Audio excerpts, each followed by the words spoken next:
Heto na mga Lods, Gilas umadvance na sa quarterfinals matapos talunin ng Qatar sa isang lopsided game.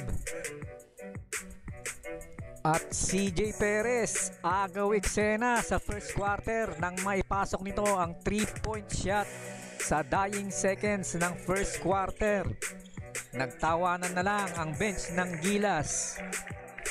Maagang lumamang ang Gilas sa kanilang 4-0 start sa back-to-back points ni Justin Brownlee. Naitabla naman ng Qatar ang score sa 6-6 matapos ang back-to-back 3 points ni na Endoye at Mosa.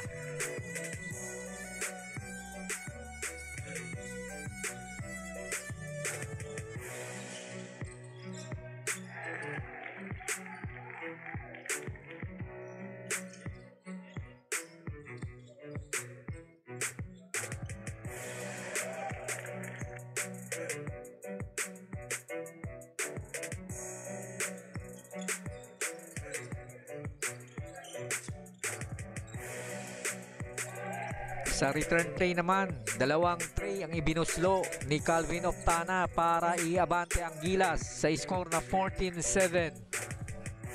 At ito ay sinundan ng end one ni Brownlee at dalawang free throws mula kay Junmar Fajardo.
Isang mabilis na 5-0 run ang pinakawalan ng Gilas, 24-8, at napako na sa 8 points ang Qatar.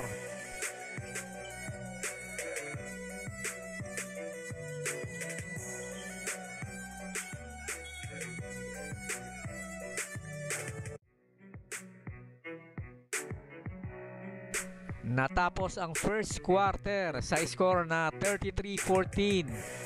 Lamang ng 19 points ang Gilas.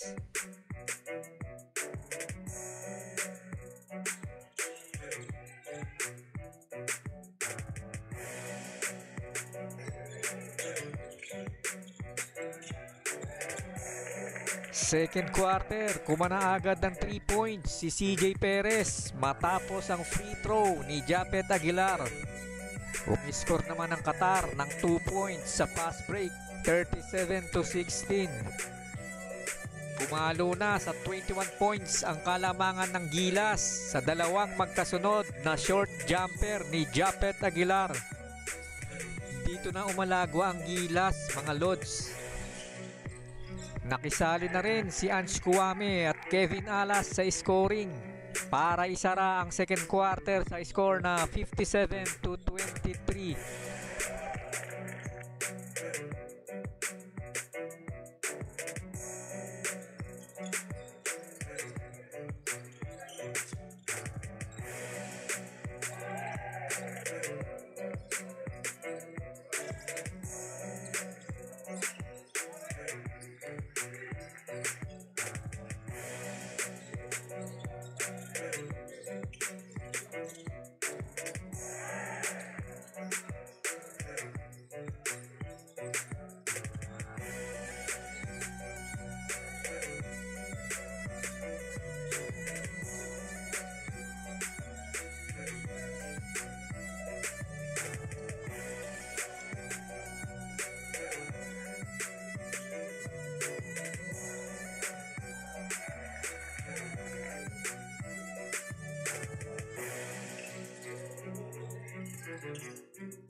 Third quarter mga lods, binuksan ni Junmar Fajardo ng isang layup at isang dunk galing kay Ange Kuwame.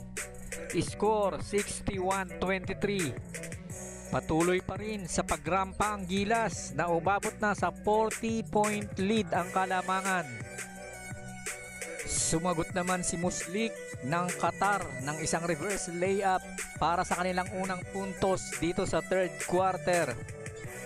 Binawi naman agad ni Calvin Optana ng isang baseline jumper, 69-28.